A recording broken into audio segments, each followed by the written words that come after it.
Welcome to Cybersecurity Growth, a show for aspiring and existing cybersecurity leaders. I'm your co-host, Sean Valley, Managing Director and CISO of Cybersecurity Growth. I'm also a musician here on Twitch and elsewhere under the name Music by SV, but more on that later. Welcome to episode number 20, Security Awareness Training. And hello to my co-host, Garrett Gross. Hey, Garrett.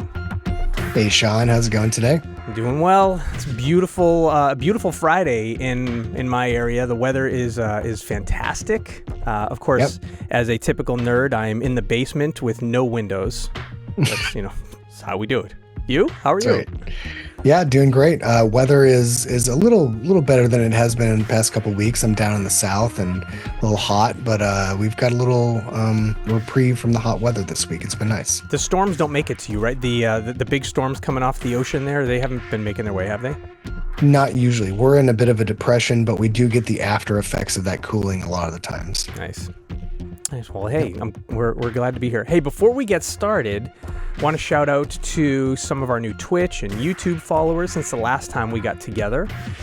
So as I'm scrolling back to the list here, the last time we got together here, here's our friends.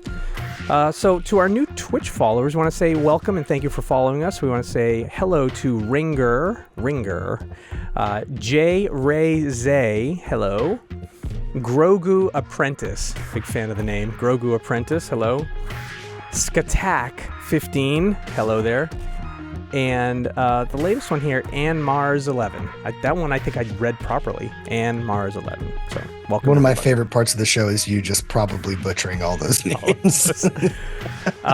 Crazily enough, funnily enough, over on YouTube, I think we've had like 15 new followers over on YouTube as well. So wow, it's a smidge of a celebration today. We actually have we surpassed 200 subscribers over on YouTube. So thank you so much for all of y'all. We're basically internet famous now. We are internet famous. Yep. Yeah, here we are. Anyways, it's fantastic. Thanks everyone for the subscriptions, the follows, and more importantly, watching the shows, listening to the shows, and we hope you are getting some value out of our ramblings. On a very serious note, we know that your time is precious, so thank you very much for spending the time with us. Even if you're watching later, thanks for spending the time. Appreciate it. Yeah. All right, well, before we get into the show, we want to tell folks a little bit about our rundown. We have the show broken into a few sections. We start off with what's called the Nerd Zone. Many people think of it as our news topics of the week. Quite a bit in the Nerd Zone this week. That is followed by our Hot Topic of the Week. This week's hot topic is security awareness training. We will do a deep dive on that when we get to that section. We get into some war stories from Garrett and I living in the trenches. Talk a little bit about being humans outside of the cyber world, and then we will likely wrap things up today. So there's our agenda. But before we get into things, ladies and gentlemen, before we start every single show, we like to pretend like we are walking down the red carpet of the daytime Emmys. And as we are stopped by the reporters who look at us and say, hold on, stay right there. Let me get a photo of you. I need to know, who are you wearing? And Garrett, I'm going to pass this over to you to get started. Garrett, could you please let me and our viewers at home know, who are you wearing today? Sure. And before we do that, if anyone knows Sean or I personally, they know how much we would actually absolutely love being on the red carpet and stopped and photographed and bothered by the paparazzi. But sadly, I just don't get invited to those types of events. Usually these events are located in basements and hotel convention halls and things like that. So for our viewers, folks who can see me on video, you can see my shirt. This looks like a My Little Pony shirt, which no slight out to the bronies or the gronies. Would that be a girl? My Little Pony fan? I don't know. But it is not a My Little Pony shirt. This is actually a highly coveted shirt that we made while I was at Rapid 7 for DEF CON. And it's a Metasploit, and you've got a couple other little characters in there, but it's a Metasploit shirt talking about open source software. And on the back, I'll spare you from spinning around. It says, "Open source is magic." This is something that we sold where all proceeds went to benefit the EFF, the Electronic Frontier Foundation, which I believe I've repped before on the show. But great organization. Both Rapid7 and EFF do a lot of good for the security community. So proud to wear this shirt. And What year was that? Do you remember what year that shirt came out? like 2018 or 2019 maybe. It's been a while, and again, this one was like one that did not last long. Everyone seemed to have one, and then people were literally begging us to make reprints of the shirt, and we refused to do it. I think we had a bunch of stickers that I may or may not have but again, those went fast as well. Everyone seemed to really like this design because Yeah, it's fun. It's a play on My Little Pony, and it's absolutely not. Yeah, it's painful that was a single run. Maybe a couple hundred. I don't even know the number that was made, but I don't have one. Well, Sean, you've got a Metasploit shirt that I covet as well. It was when we did, actually, I sold this shirt, which was even more ridiculous. I didn't get one.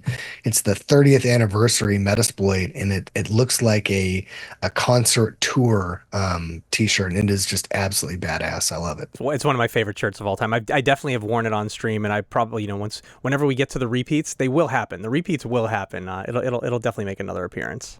They will for sure. Yeah. Well, and as is tradition, I will pass it back to you and ask you, who are you wearing today, Sean? So today I am wearing a cloud security shirt. It's really just a cloud shirt, but it's got all these different boxes of clouds on them. It's got Cumulus, Stratus, Cirrus, Cumulus Nimbus, Private, Migrating, Hybrid, Architecture, and Container. Clouds, all the different types of clouds. We kind of move from weather to cloud infrastructure. Yeah. Nice. This was a Rapid7 shirt. It wasn't aligned with any product or anything specific, but as Rapid7 got further into the world of cloud in their products, I believe somebody in marketing decided, hey, let's make a cloud security shirt. I remember when I first got my hands on it, I was like, it's funny, but it's weird, and it's not necessarily right. It's not wrong either. I like the shirt a lot. Actually, I'm a big fan of this shirt, how it goes from real clouds to tech clouds. Well, I don't mind lumping all the bunch of praise onto Rapid7, but I'll even say that even before I worked there, I was collecting Rapid7 shirts because they just like consistently were just producing the funniest or coolest shirts out there. I remember one of my favorites is like a Gone Fishing shirt. That I got at DEF CON or Black Hat, one of those two. It's funny. That was a potential for today. That one was a potential. Really nice. That one. I don't think that one. I have it. Hasn't made an appearance yet. And I think about that. It's one of the several Rapid7 created shirts that I got before I had any affiliation with that company. And I was like, I just love the shirt. I really enjoy the art on this shirt. So that'll make an appearance. It'll be funny if we wear it the same week because we never talk about our attire beforehand. Anyways, no. All right, that is not why we're here. We are here to get into our actual show. So let's get things started. First off, this week we have our Nerd Zone topics. We bring quite a few Nerd Zone topics to us this week, so we're going to get right into it because it's a news heavy day. First off, some of you may have recalled us talking about AT&T in the news somewhat recently. So this comes to us from TechCrunch and many other outlets just from early this morning. And in fact, this news broke while most of us were sleeping. The title is AT&T says criminals stole phone records of quote unquote nearly all customers in a new cyber breach. So this is not related to anything you heard from our shows in the past. This is something brand new that was reported today. Stolen data includes millions of AT&T customer phone numbers, calling and text records, and location-related data. I did some digging. It's not actual text messages, so that as far as we know, the text messages are not here. But who texted who, when is included here. The data was from May 1st, 2022 through October 31st, 2022. But interestingly enough, in the report, some of the stolen data includes records as recent as January 2nd, 2023. So the dates are, a little discrepancy there. But this comes along with, responsible, quick disclosure. Disclose what you can, what you know, as you can. So always give folks a little bit of leeway as the dates may be questionable.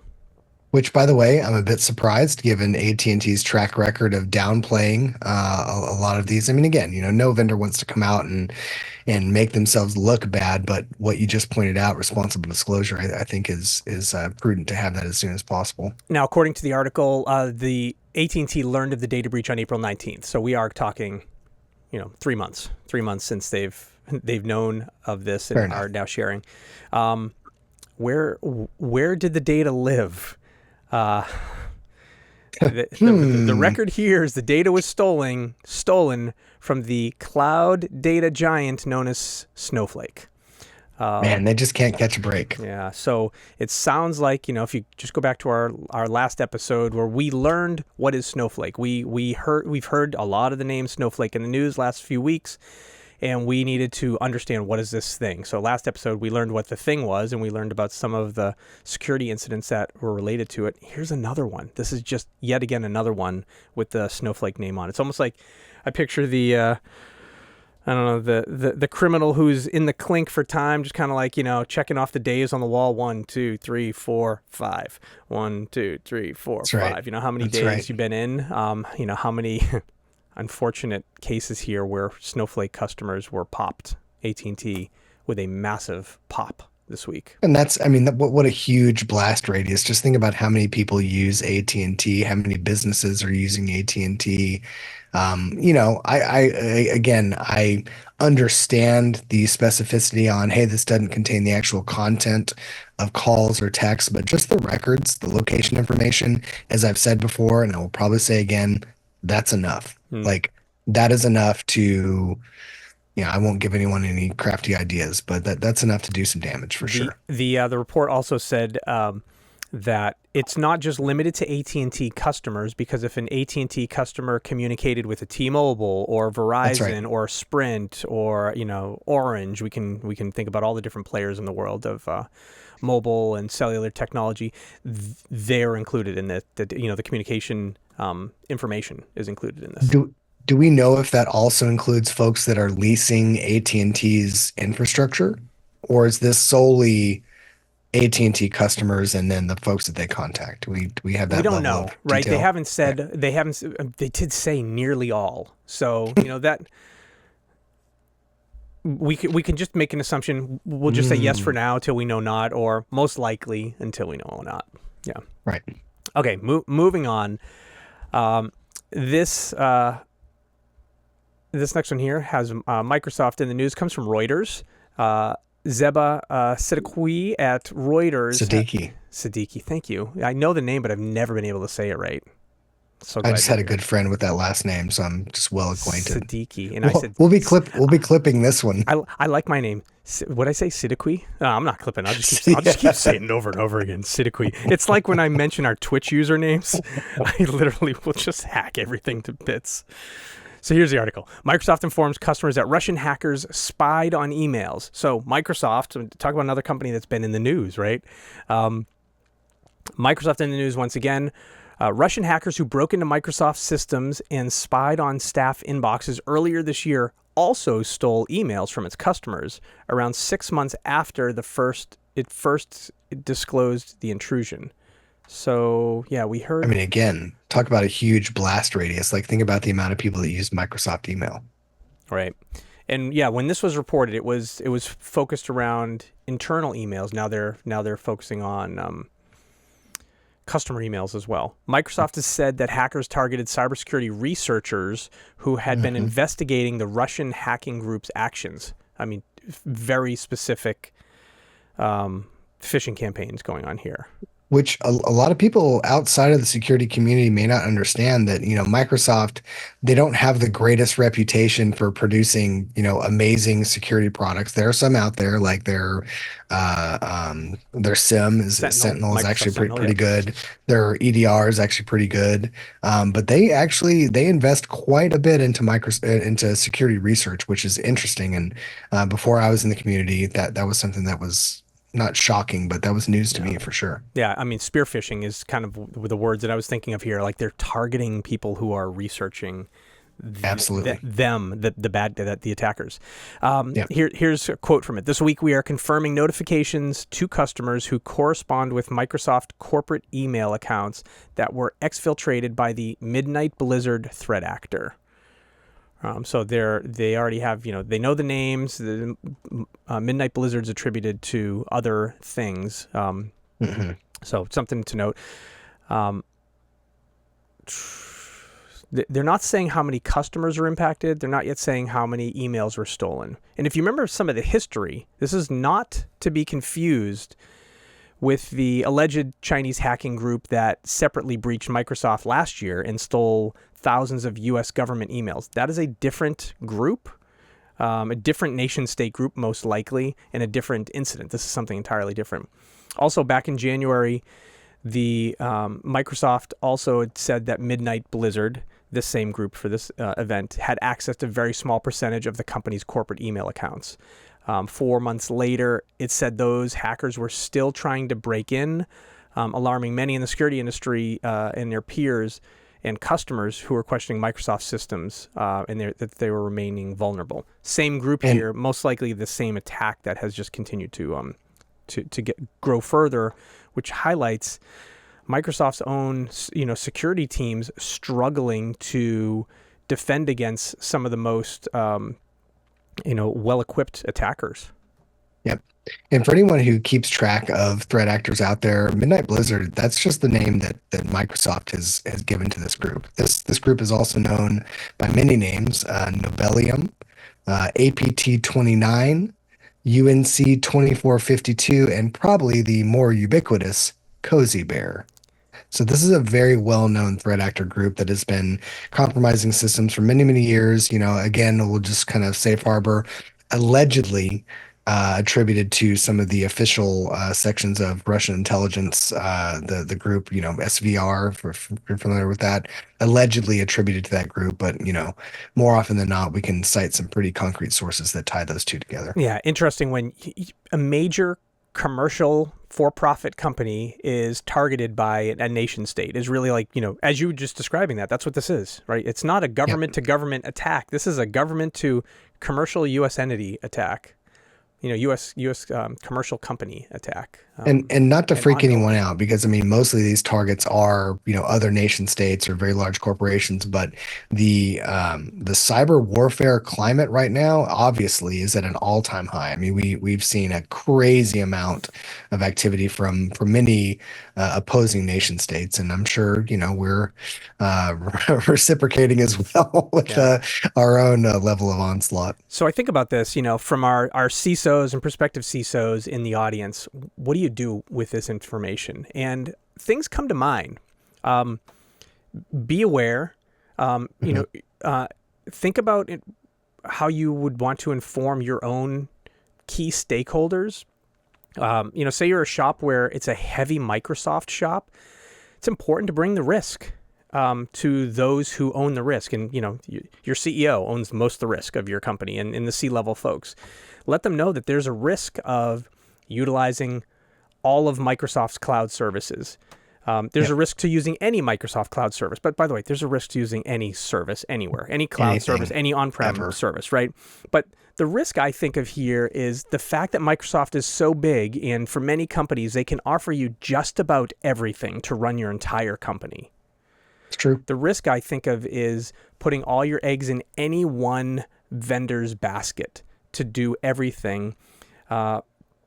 Because if the bad guys are in here and the Microsoft security folks can't figure out how to keep them out, then there's a highly likelihood that if you are an all Microsoft shop, you can start making some assumptions that the bad guys are in all of my stuff, right? That's Where right. say you're a little bit of a Microsoft shop and a little bit, maybe you choose Microsoft 365, right? Or maybe you choose Windows and you're using, Google for your productivity, and maybe you're using like CrowdStrike for your security, and maybe you're using Okta for your identity, right? You're split amongst different players. You can, in a sense, you're kind of network segmenting out almost. Yeah, you're doing some like network segmentation where it's so easy to just say, oh, I can choose the Microsoft E5 buffet and get everything and not have to buy anything else and just get a whole bunch of Windows computers. Yep. There's that risk. Any vendor that is that big and you put your eggs in all your eggs in their And basket. it introduces a single point of failure too. Like we see this. I mean, I've heard that as guidance ever since I started in security. Is like don't have a single point of failure, because if something like this happens and you have to shut it down, you're taking your whole company offline. Mm, So it's not only just a pure play security risk, but also an operational and threat of continuity type risk as well. yep. It's challenging too. Like, because if we were doing the show together 2 years ago, 3 years ago, we would be telling everyone, get off of Microsoft Exchange on-prem. It's insecure. Data has shown us that you should no longer have an on-prem Microsoft Exchange to manage your email. For whatever reason, the IT folks, you just can't keep up with the bad guys, and so get rid of it. And of course, what do people do? They move to Outlook in the cloud, Microsoft 365, right, to Yep. run their Exchange. And now, and now what? What do you do now? Well, and it's interesting because you have kind of that air of, whose responsibility is this? I mean, I think no one's disputing that this is Microsoft's responsibility, but as cloud services go, there is a kind of moving delimiter between, is this the vendor's responsibility? Is this, the user's Yeah. responsibility? So that's another thing just to kind of be aware of. Crazy. All right, we're moving on. Too much Microsoft. I see Fernie Too QC in much. the chat. Hello, Fernie. Good to see you. Thanks for Oh, joining, hello, friend. Fernie. Okay, next up, this is something I never heard of before. Polyfill. The Polyfill. This comes from Sansec. Polyfill supply chain attack hits 100,000 websites. This came end of June. It was right after we had our last show. So there's a popular JavaScript library called Polyfill JS. It is something that was used to help websites work with legacy browsers like old Internet Explorer. So if you think about the days when web developers would have to design their websites to work like on Mozilla and Internet Explorer, and if we can make jokes, Netscape, right? All the different places way back Sure. when you had to code everything differently. So Polyfill JS was something that allowed to make your web application cross-browser friendly. So it's legacy, it's old, not necessarily needed, but it is running on about 100,000 websites. Polyfill JS was sold to a new Chinese owner, and the new owner somehow has been injecting malware into the JavaScript library. And the malware, in many cases, is not as malicious as normally would scare all of us, because it's mostly redirecting to sports betting websites and fake Google Analytics.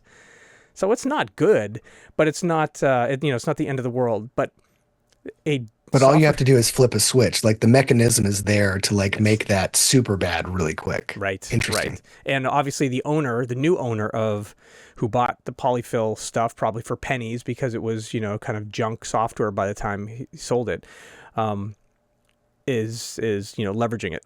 Real companies are still using this. Intuit Yes. has been impacted by this. The World Economic Forum has been impacted by this.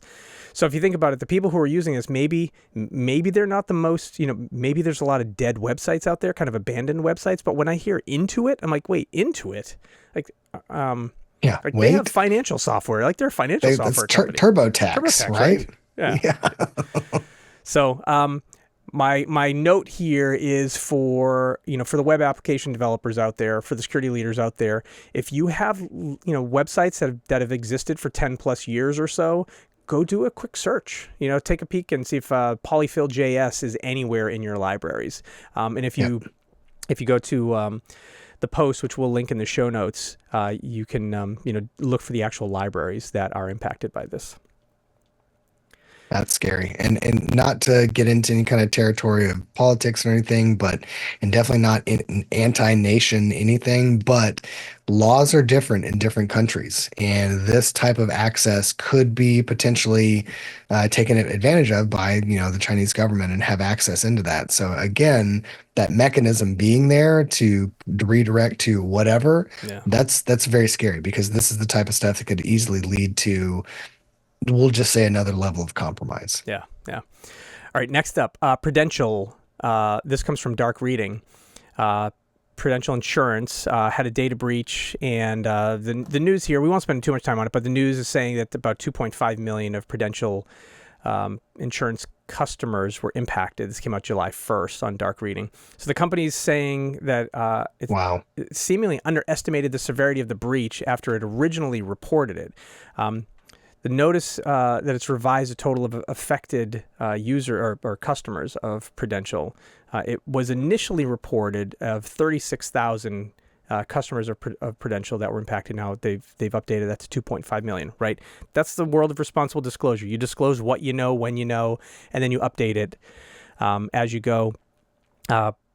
Prudential hasn't shared details on the threat actors, but they are saying the Alpha Black Cat ransomware group has claimed responsibility. So Prudential's not saying out loud who's done this, but thanks to this one group, they've reached out. This ransomware group has said out loud, yeah, this is us, we did it.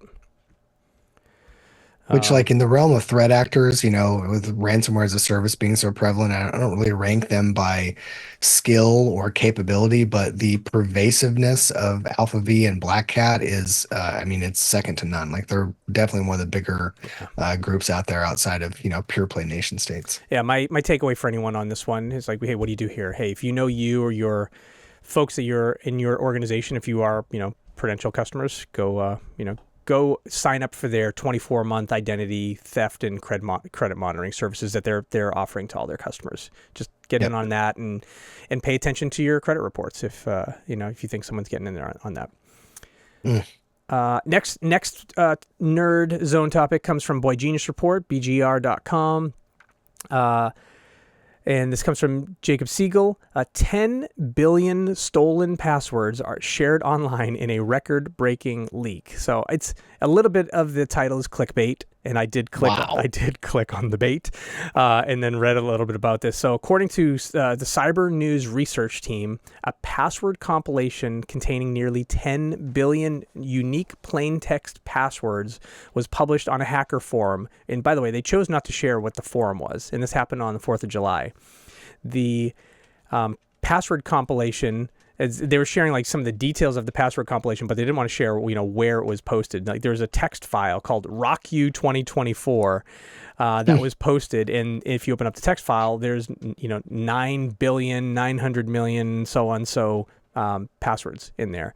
Which, if anyone here does offensive security, you're very familiar with RockU. It's the dictionary style brute force attack text file that you would use to supply your attacks or your penetration test. We'll say that. This was updated because they did this. There was a file before called RockU 2021 that was previously the largest password compilation on record, and that one was 100 gigs of data with about 8 billion passwords. So they basically just updated.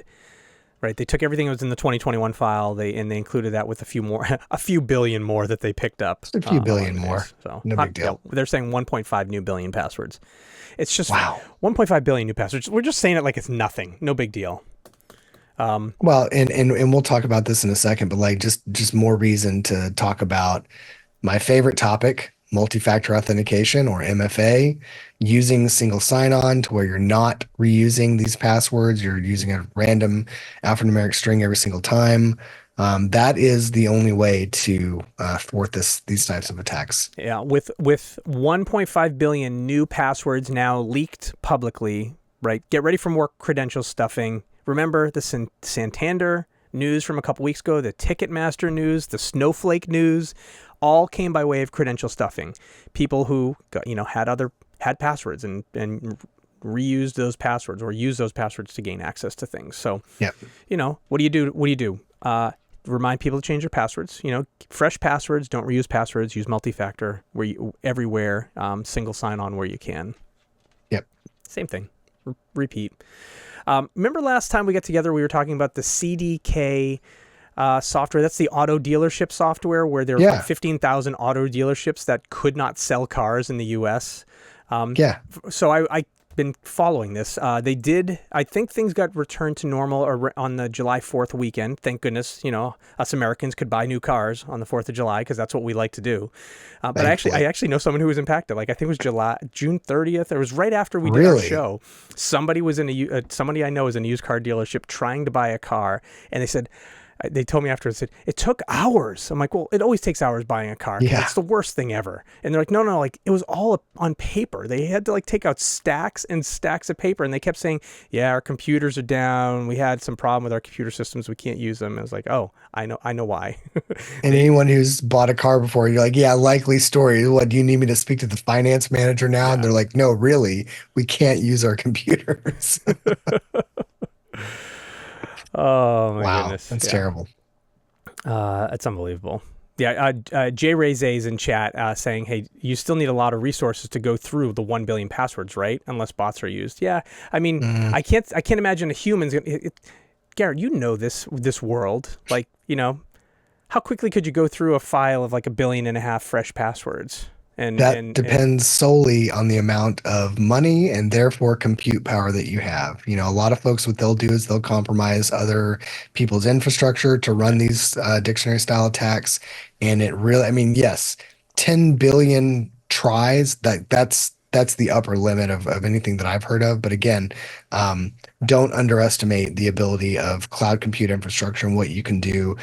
We would see, and this is way back in the day, but like even DOS reflection and amplification type of attacks, you can employ several or similar type tactics to amplify and distribute out the password credential stuffing type attacks. yeah, And again, one of the other things you can implement to thwart this is retry limits and retry delays. We saw, remember the famous who was the Jennifer Lawrence iCloud account hack that came out many, many years ago. That yeah, was a result of Apple not having a retry limit. So, again, there are several ways to thwart this, but just to reiterate, to answer your question, yes, that's a lot. But again, don't underestimate the power of threat actors these days. They're yeah. highly funded, highly motivated, in a lot of cases, backed by governments with a lot of money. Yeah, yeah. Jay Ray Zay also is giving you props for your shirt. All Love right. it. Well, we are now moving into our hot topic of the week. We titled the show Security Awareness Training. So that's our hot topic of the week, trying to help us, help you, help our colleagues and friends in the world of education in the cybersecurity world and security awareness training. So we're going to spend the next few minutes diving deep into the world of security awareness training. How do we think of security training? What are some of the topics that we like to cover? How do we like to share and kind of get this knowledge that we think about all the time into the minds of people who don't think about it all the time? So Yep. Welcome to our hot topic for the week, everybody. So I want to launch into this just by saying, Sean and I are no stranger to using security software to our advantage. I mean, I know I've bought a ton of security software, probably put some security salespeople, kids through college single-handedly. But one thing that we want to just reiterate out there and talk about a lot is not everyone has access to these super high level expensive security controls. Not everyone has the ability to staff a 100-person security team or build out a SOC or things of that nature. So this topic is actually really near and dear to my heart because this is something that anybody can do. This is something that you can start today with free resources that are available out there in the open. Like, again, today, you don't have to pay anyone to start this process. And I always talk about the value of including your employees in security training, security events, and stuff like that. So just want to put that out there, that this is something that should be universally adopted, should be one of the first things that you look into, because it is so vital. We always talk about humans or the user being the weakest link in the kill chain. So you're saying you want to start thinking about security training your people right away, not something you think of like down the road a couple of years as you're building out you start right out of the gate. Right. And this isn't something to where, you have to set up some elaborate phishing simulation. We'll get into what that is here in a minute. But I mean, this is just something like, I'll kick it off. So let's talk about just the general awareness of the security team. Letting your users know that security exists. This is extremely important when you're revamping your security stack, when you're rolling out security for the first time, just letting people know that you exist, what you're here to do, what you're not here to do. Because, and Sean, I'd love your thoughts on this, but unfortunately, a lot of times security gets a bad rap. We get billed as the department of no, that we're out there reading your emails. I mean, we are reading your emails, but Yes, and we do we're say out there no a lot. reading. I mean, we do know a lot, but that we're out there with this mission to catch you doing something or to stop you from doing something. But let me make this very clear. Our mission as folks that are in security is to keep the business running. That is our job. And we're not out there to do this in any kind of, surreptitious way. I mean, there are different tactics and approaches you can take, but just getting the message out there that, hey, we're here to make sure that you're successful in doing your job is a great way to kind of start that conversation. Yeah, I know we titled this section "Security Awareness Training," and some people who know the what the acronym of SAT is and what that leans to is like certain products and like certain things you need to do on an annual basis to check compliance, and that's not what we're talking about today. We want to talk about like the actual education and awareness. That's right. Things that jump out to me that align with what you just said, Garrett, is letting people know you exist. So if you think about this, if you are, an existing or aspiring security leader, build that initial email communication that goes out to all, the all mailing list at your organization, saying like, hey, here's me, the person, the new person here, here's the team, here's the mission we're on, here's why we're here to help the business, kind of that human piece, but it's also the announcement that you exist. And by the way, you can do this on a recurring basis, but it's definitely a nice way to get started. If you're new to the organization, maybe taking over for someone else, or it's a new role that was just created for the organization. And what I would say for that email communication, I would make some guesses that you as the security leader may not be the best person to create and write communications. So create your first draft and then go hang out and make friends with your communications, public affairs, or marketing team and say, many companies have a team that help craft communications. You think about your like Monday communications that come out talking about all the cool business things that are happening. And it's like from your CEO. Your CEO didn't make that email on Sunday and hit send. Your CEO probably started the idea and then got it over to the comms team and they shaped it into this beautiful message. Leverage that, leverage those folks to get your message beautiful, right? To make your message sound personal, humble, welcoming, all the things that can get it out there. So that's one thing that I think is super helpful to get the message out. And that's a great point. And if that's not something that's available, maybe you're on a team of, 20 people or something like that, use ChatGPT. Use a language learning model type generative AI thing to help you massage that text. Again, I would take the output and probably review it and make some tweaks to it to make sure it sounds human, because no one wants to get instructions from a robot. But just I'll admit it myself. I tend to take a very direct, sometimes maybe too honest tone on, what's at stake and what's at hand and what's out there. But just kind of softening that tone, I think that's a great piece of advice to get that out there. I think of other things that are, less formal, the informal, right? Do you use Slack? Do you use Microsoft Teams? Whatever you use for your, your company-wide chat client. Create a dedicated public information security or cybersecurity channel and make it public to all in the company. And you can use that for announcements, alerts, take news from our nerd zone and post, pieces of that there that might be, relative to your company. But you can also use that forum to share maybe some of the other things we're going to talk about, like, good password policies and how to protect yourself from social engineering and other That's things. right. Just, a Slack channel and word of mouth, water cooler conversations. I know a lot of us are virtual, but virtual water cooler conversations or in-person water cooler conversations to let people know, hey, this channel exists. And I've seen this, I've experienced it myself. They grow over time. You have people who actually are curious enough to learn what's the security news out there, and they'll just passively follow along. And then sometimes they'll even use that channel to ask public questions. And now you get a nice back and forth, text conversation with, with your folks at work, your stakeholders. So two things on that. First and foremost, the whole goal of this is to drive engagement with your users. You want to let people know you're there. You want to kind of gain their trust. You want to get people, like Sean is saying, get people engaged and in reading things and sharing their perspectives, and just get people comfortable with operating within this realm of security. You can do this by inviting people to maybe a higher level of security meetings that you have. One of the greatest successes I've ever had was inviting engineering leadership to security operations style meetings. I mean, again, not everything, but give them access to that kind of stuff because you want them to feel comfortable being a part of that dialogue. Everyone listening here is probably very well versed in security, or maybe at least dipping your toe in it. But people that are outside of security, we oftentimes look like a black box to where we have a highly specialized parlance and nomenclature, and you have to understand have a certain level of technical prowess. But again, getting people to just feel comfortable within your realm, that's one part of it.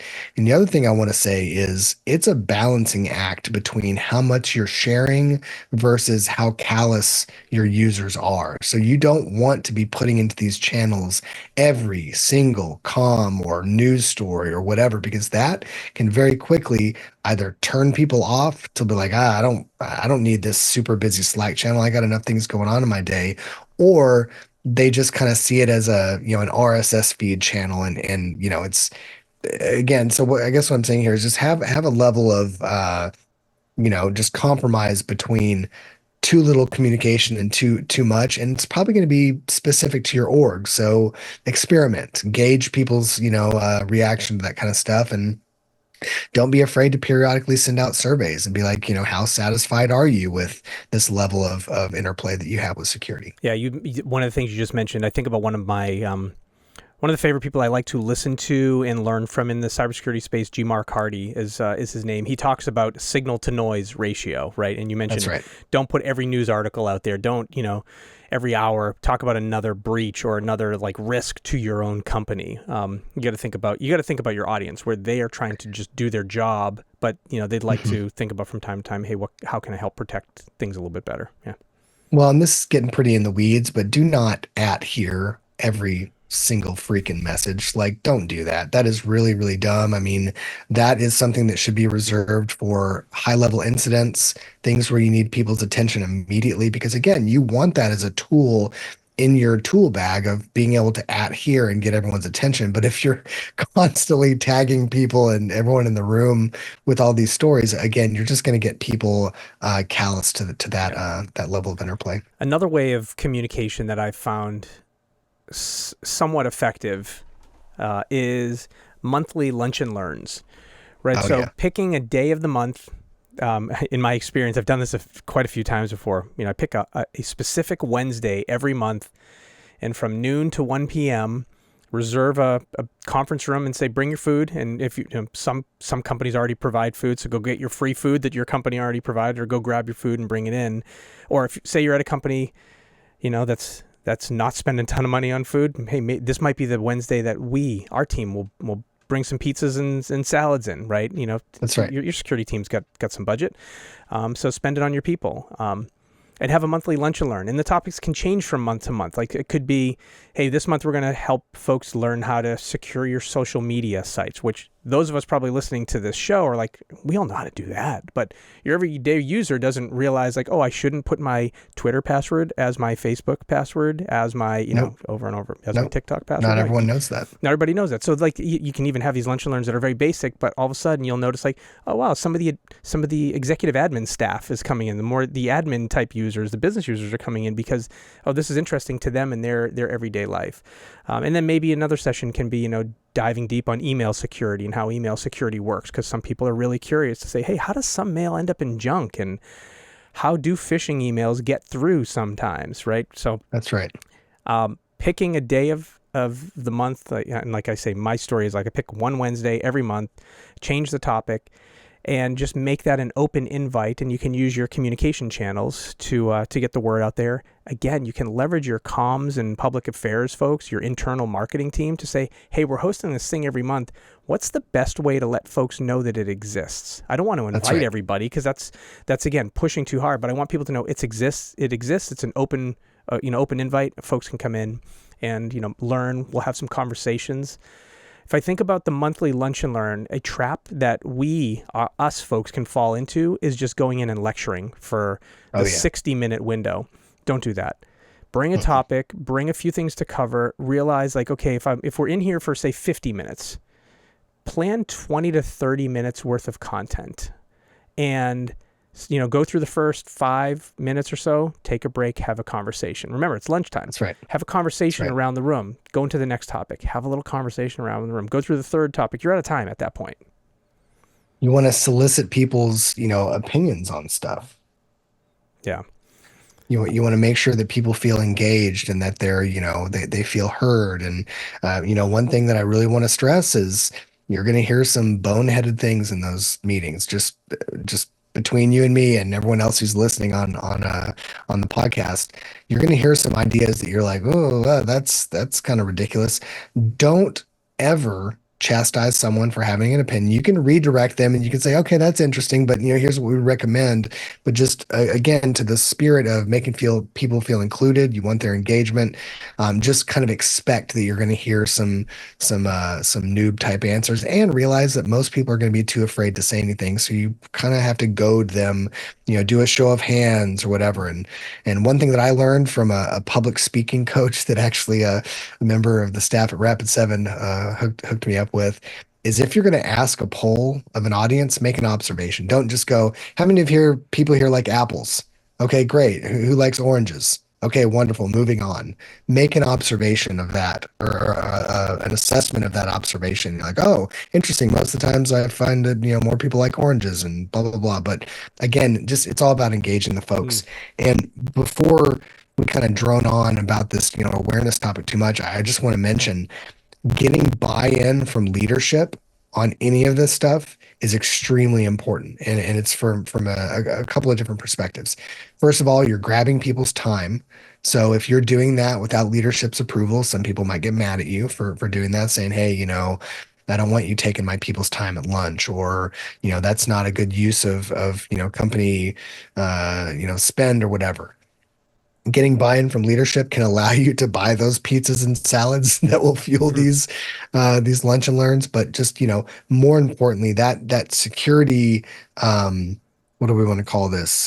Security hygiene, that starts from the top and goes all the way down. And if you don't have someone who is supporting that in an executive leadership position, your efforts will probably be, for the most part, useless. It's funny, as you were going through that, I was picturing the noob comments and questions that would come up during like a session like this, and I was going back to the social media thing, like, people are saying, I want to, I do unique passwords all over the internet. Like, I've been told I do long unique passwords. Like, for example, my Facebook password is Lucky Puppy F, capital F for Facebook, and my TikTok password is Lucky Puppy capital T for TikTok. See, unique, different passwords.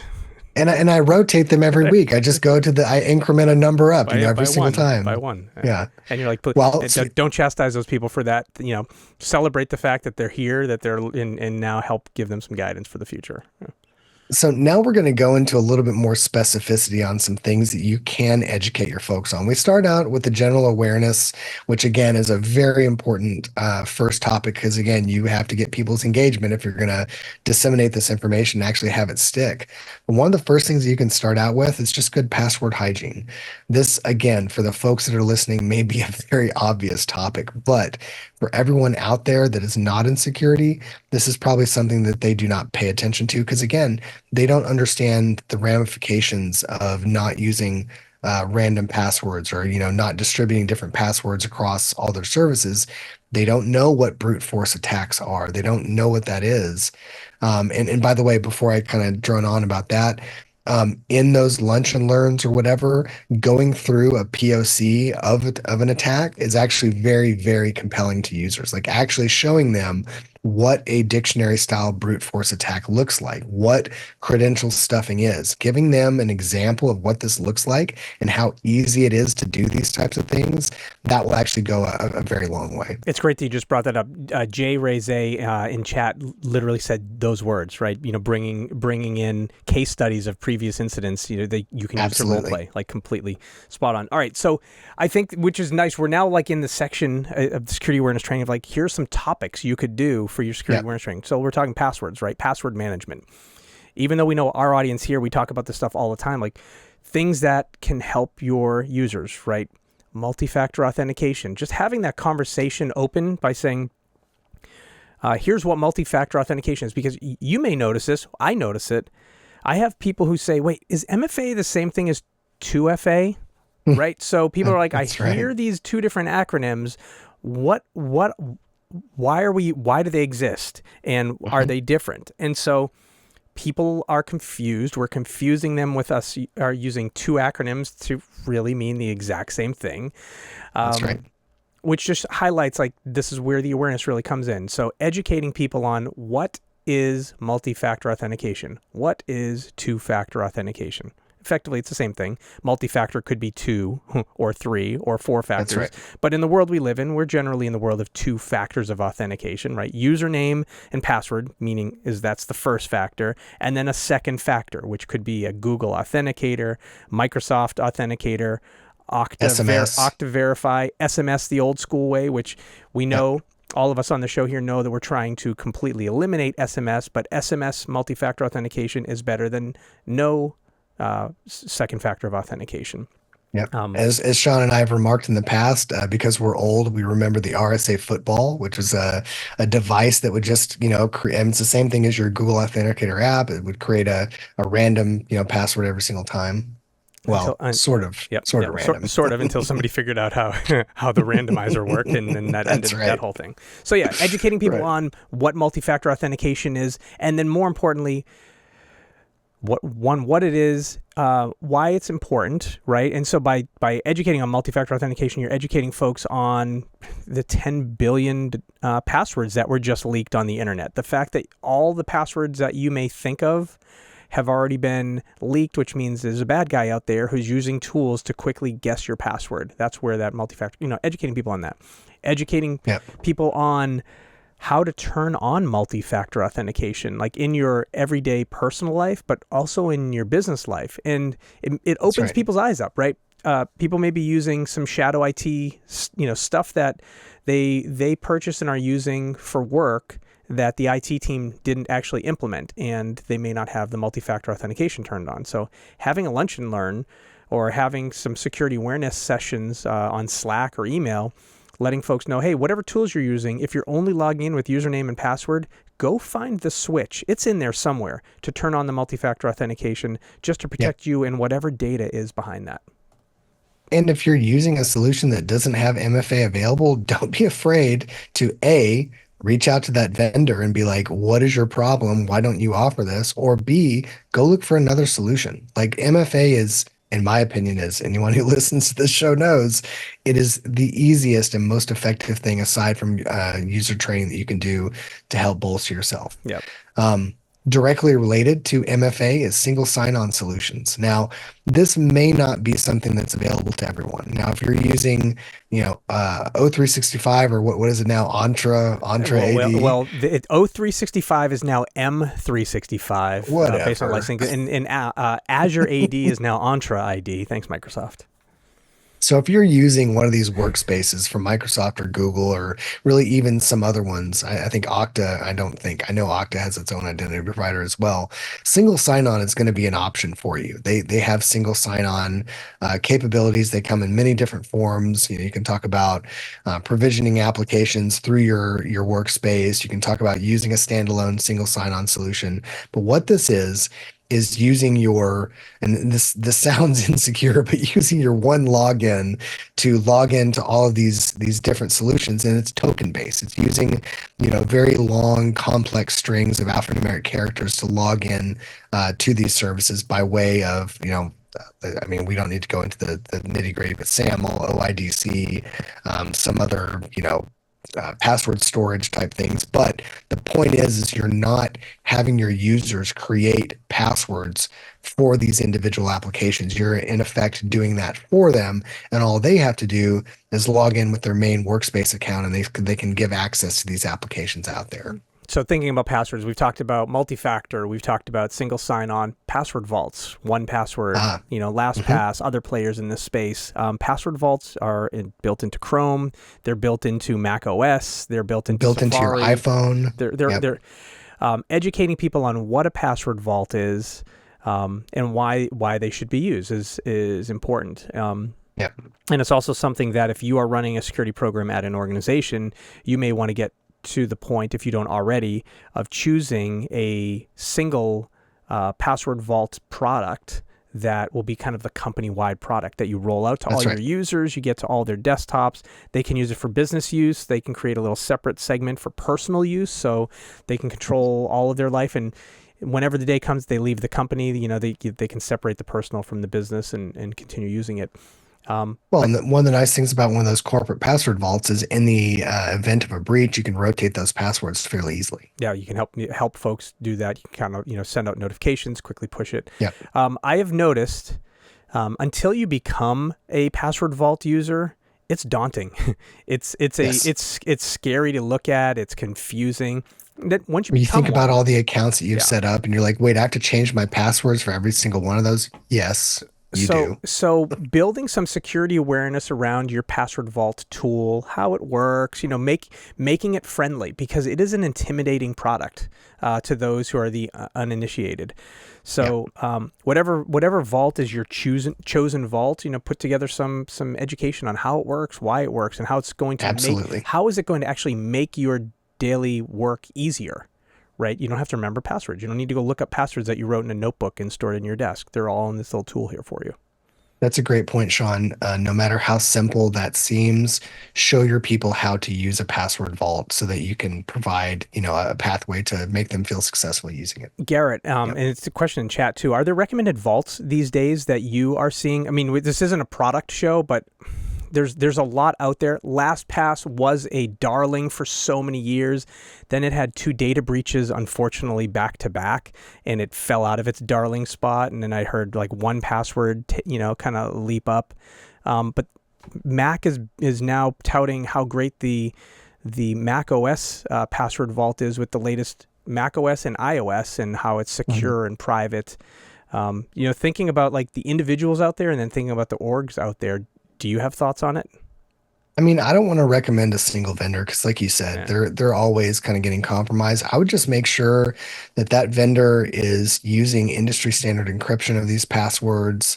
There's built-in functionality, like I said, to allow you to rotate passwords. One of the things that I look out for, and you kind of inferred this, is there are vendors out there that if you buy a corporate subscription, to their vault, they will offer you free family and friends licenses so that you can promote this security hygiene out into your personal life as well. That's something that I look for also, is that availability of those kind of personal licenses as well. So I would do your own research to figure out which password vault to use. I don't want to say they're all the same these days, but pretty much everyone in the wake of the LastPass breaches, they've learned those lessons, they've upped their game quite a bit, and no commercially viable solution out there that's pretty much mainstream are gonna get caught red-handed like LastPass did. All right, what else on the password management idea of security awareness should we cover before we move on? Don't use Hunter2 as your password. I use that one, so I take that. I always take it. Monkey123. That's my password. It has been for the last 17 to 24 years. What? Don't use that one. The last thing that I'll say is this: do not think of using passwords in a layered approach. Like, don't think that like, okay, well, there's this very insecure thing that I have out here, so I don't need to use MFA, or I don't need to use SSO, or I don't need to use this in a password vault.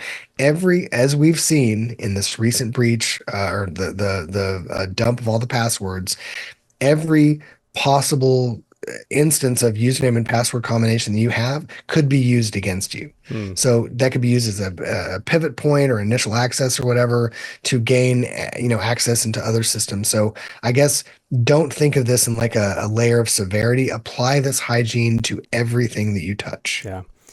That's Looking what I would at say. looking at the time, I'm thinking we do one more topic in our security awareness, and maybe we do a security awareness training part two Cool. coming up. Cool. What was the next section that you were thinking was hot for us to cover in the security awareness training area? So I think it's prudent that we break this up into two because we've talked about some pretty light topics. Maybe we can do a deep dive into a little bit more headier or heavier topics. I want to choose incident response, and I'll tell you why. Incident response can certainly get into the weeds, but the one thing that I want to talk about today, and again, this is under the realm of, you can start doing this today, is when you develop your incident response process, one of the first parts is going to be incident reporting. The ability to report an incident to the security team or to the IT team if you don't have a dedicated security team. But one of the things that I really want to put out there that's super important is encouraging anybody can report an incident. It doesn't matter if you are the head of security or you're the intern in finance. Like anybody can report an incident and just advocate that people don't find things to report, but like don't be afraid to report something that you're not sure of. Because from my standpoint, and Sean, I'd love to hear your thoughts on this as well, I would rather someone report something that is benign. I investigate it, I clear it, and we're all good, rather than sitting on something for fear of some kind of reprisal from the IT and security teams of like shaming them. I mean, we'll certainly talk about it in our own Hmm. cloistered teams, but that is not something that you should ever be named or shamed for. No, and if you think about why are we talking about this? Security awareness education, training. It's an important one to get out there. Again, it's, we talked before about letting people know that you exist. Now is a Right. thing of like, here's a thing you can do. And no matter what it is, nothing too small can be brought our way. So if you've got something of concern, I get very pedantic about words. So I think of, and of course, nobody else cares about this but me, but I think of like a security event. Like, okay, hey, something weird happened on my computer that's never happened before. Maybe that's a security event, but not an incident, because an incident is, the definitely bad end result of Sure. something. So I'm with you 100%. I always get worried about using the word incident, but I think it's just the dictionary nerd in me that I struggle with that. But saying this to our business users, if you've got some type of security concern, send it our way. I usually stay away from the word incident, and it's weird. The word incident and the word breach, I oftentimes say, nope, only these 4 people in the company can use those words. Nobody else can use those words. But I still mean the exact same thing you mean, which is if you see something that's bothersome, concerning, doesn't matter what it is, come get us. Let us know what it is. We'll take a look at it. And to your point, if it's benign, great. We've got good communication going now. This is fantastic. And if it's something more serious, then we are so fortunate to have these people who are bringing these things to our attention. Yep. And in the spirit of bringing people into this kind of fold, my rule, and I've run several teams that would do this, is anybody can participate in the incident response process. Now, you may not have a speaking role in the incident response process, and very few people do, quite honestly. And again, we don't have time to go into the inner workings of IR. We can do that in a later show. But I invite anyone who is involved to participate or at least observe this process. And again, there are certain events and incidents that will be, I don't know what sensitive word I want to use for this, but will be closed off to the public. There are things that just not everyone gets to be a part of. But the process of investigating, reporting, classifying these incidents or events, I think everyone should have access to that. Now, with that being said, like I said, there are rules to this process, and everyone needs to be read in and just very aware of what is going to be expected of you if you decide to join the war room. You know Yeah. what I mean? And things of that nature. So that's kind of my soapbox on that is like, I want to invite everyone to be aware and privy to this process, but just, treat that with the utmost respect. Okay, so thinking about our security awareness topic, if I'm thinking about, sending email communications out or Slack messages, letting folks know you can report anything to us, right? And there's the awareness piece, like letting our folks know we are here to intake whatever you think might be a security issue. That's right. That to me, that's the big takeaway and the big thing for how to make people aware. Whether you roll this into your annual training program, whether you put this as a Slack communication every few months, just as a reminder, or in your kind of email messages, letting your folks know we are here, you can reach out to us. And then letting people know how they can reach out to you, I think is the big piece. Do you have a security email inbox? Is there some type of intake on Slack or Teams or some other type of way for folks to reach out to you? So letting folks know we're here for you. You can bring anything to us, and here is how to get a hold of us, I think is really important. Those are all part of the things of letting folks know you exist too. And so I think it's a really good topic. And then the other piece you mentioned, that folks can be involved in the incident response process.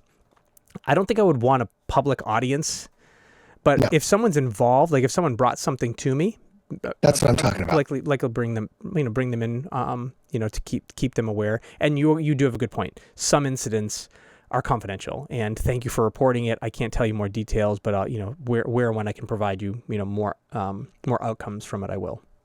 Right. All right. Any last things on the incident response piece before we wrap up hot topic for the week?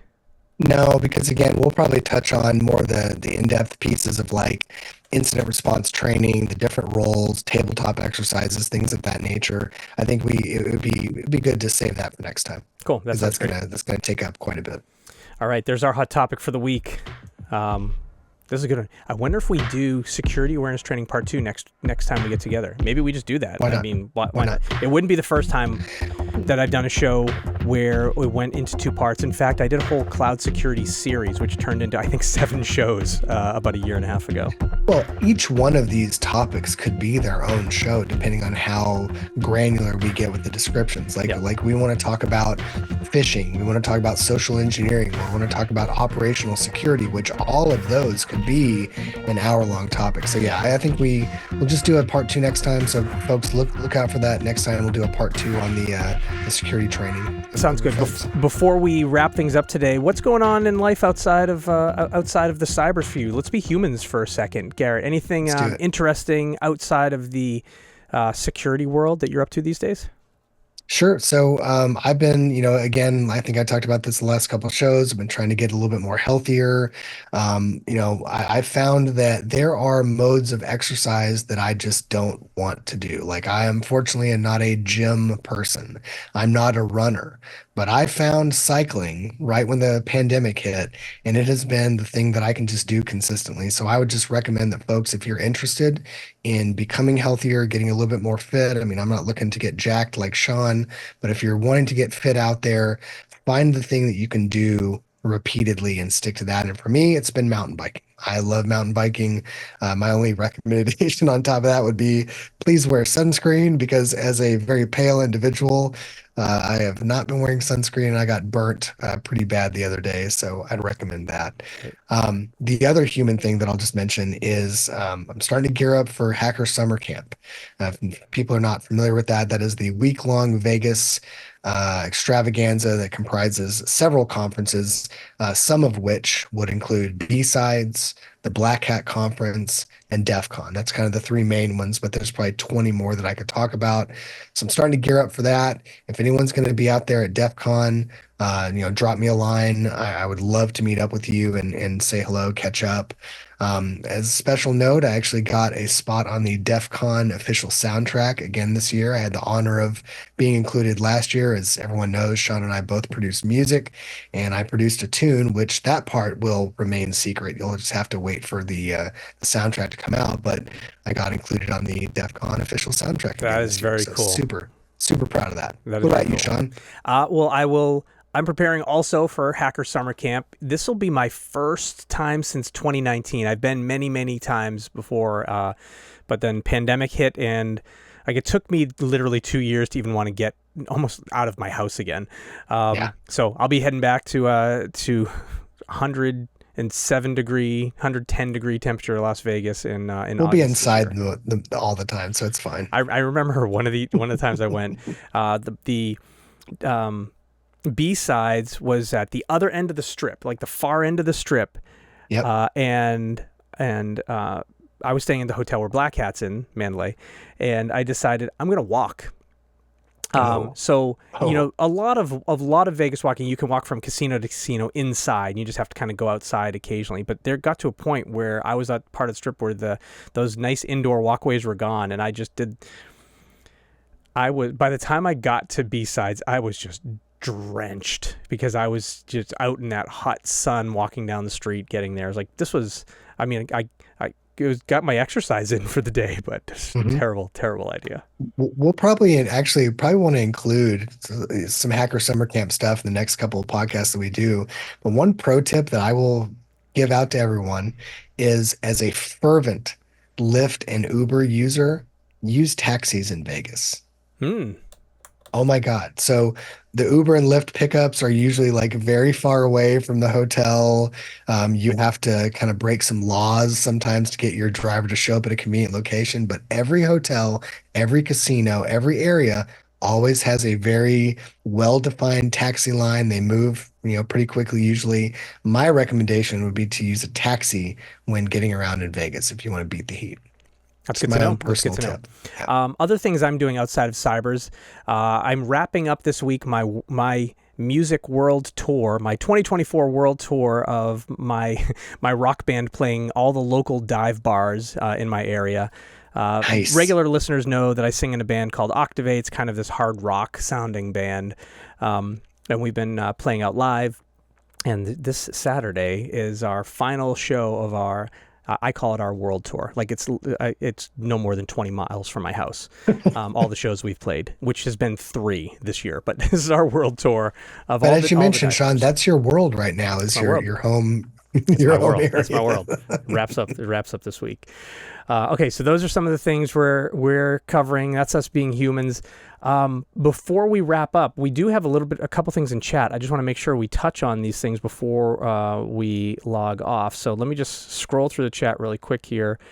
Fernie mentioned they're doing cybersecurity training at work, and they feel like they are so far behind and have so much to do to comply. And it's so funny because cybersecurity training and compliance sometimes go hand in hand. You've got people say, we can't pass so-and-so audit until we check the box that everyone's completed their training. That is a real world we all live in.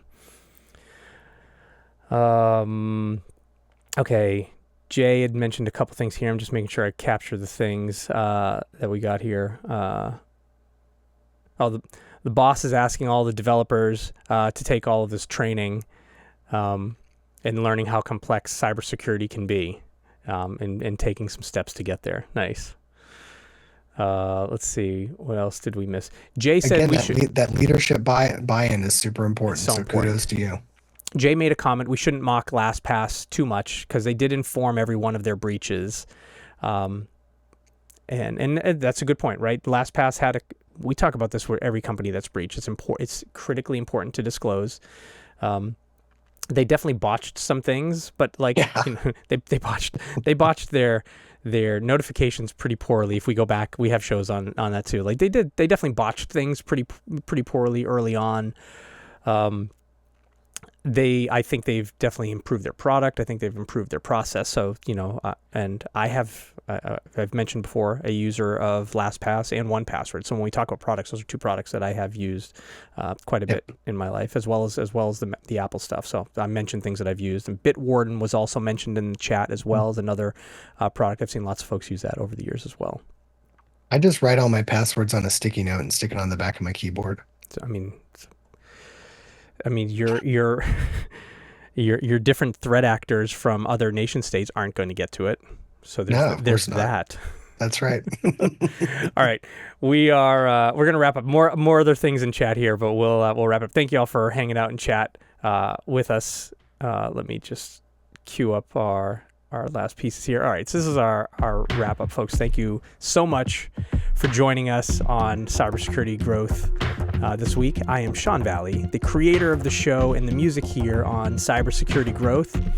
You can find us at cybersecuritygrowth.com. You can find all of our shows at cybersecuritygrowth.com/blog. You can find me on all the social places under @SeanValley or @cybersecuritygrowth. If you like the show, please tell all of your friends. If you hate it, please tell all your adversaries. We appreciate if you would like and subscribe to the show on all the places. Maybe leave 5-star reviews in your podcast player with a review of something like, "This is a great show. I learned something about security awareness in improving my cybersecurity career." Garrett, where can people find you on the socials? Well, as fervent listeners of this show know, I don't really do the social media save for LinkedIn, but you can catch me on the mountain bike trails. You can catch me at DEF CON at the beginning of August, or you can catch me hogging up your favorite conference room, preparing for a lunch and learn, teaching people about cybersecurity hygiene. I generally find Garrett at the 1-2 tables. This is the poker tables. It's the $1, $2 tables, Right. because he's spent most of his money on $2 hot dogs while he's in Vegas, and so all he has That's left right. over is $10 to play some Texas Hold'em. But that's where I generally stroll up and find Garrett if I ever need to talk to him on the socials. That's right. Yeah, you can find me there for sure. This week we covered security awareness training. We will call it part 1. We will be back for part 2. We are live on Twitch every other week, Fridays at 1:30 p.m. Eastern, 10:30 a.m. Pacific, and 6:30 p.m. GMT, and in your pod feeds and YouTube a few days later. Thank you to our friends for hanging out in chat. Thank you for everyone who's watching and listening elsewhere. We'll catch you in a couple weeks. Thanks so much, everyone. Bye, everybody.